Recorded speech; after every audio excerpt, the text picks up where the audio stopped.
হাজি এবং ওমরা যাত্রীদের থেকে এই প্রতিষ্ঠান কোনো ধরনের লভ্যাংশ নেবে না। আমাদের এই প্রতিষ্ঠানের মাধ্যমে যারা হজে যাবেন প্রয়োজনীয় খরচ যা হবে তার বাকি টাকা আমরা ফেরত দেব।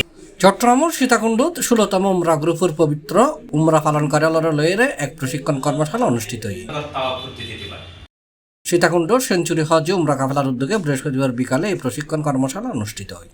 অনুষ্ঠানত বিগত দিনত এই কাফেলাতুন জন্য 28 জন উমরা হাজিওয়ালার উদ্বৃত্ত 3000-1250 টাকা ফেরত দেওয়া হয়। প্রশিক্ষণ কর্মশালা সভাপতিত্ব করছে সীতাকুণ্ড সেঞ্চুরি হজ ও উমরা কাফেলার পরিচালক আলমগীর আলম নিজাম। উদ্বোধক হিসেবে উপস্থিত আছেন ব্যবস্থাপনা পরিচালক মাওলানা মোহাম্মদ আনোয়ার হোসেন। কামরুল হাসানের পরিচালনায় অনুষ্ঠানত বিশেষ অতিথি আছেন মোহাম্মদ শহীদুল্লাহ, মাওলানা আবুল হোসেন, মাস্টার মোহাম্মদ ইস্কান্দার, মোহাম্মদ মহিউদ্দিন, মোহাম্মদ জাফর সহ আর অনেকেই। গত 30/9/2024 তারিখ যে কাফেলা গেছে সেই কাফেলা থেকে শুরু করে তার পরবর্তী আমাদের আরো 6টা কাফেলা গিয়েছে। 6টা কাফেলা এ পর্যন্ত 28 জন হাজি আমাদের উমরা হজ করে এসেছে। হাজি এবং উমরা যাত্রীদের থেকে এই প্রতিষ্ঠান কোনো ধরনের লভ্যাংশ নেবে না।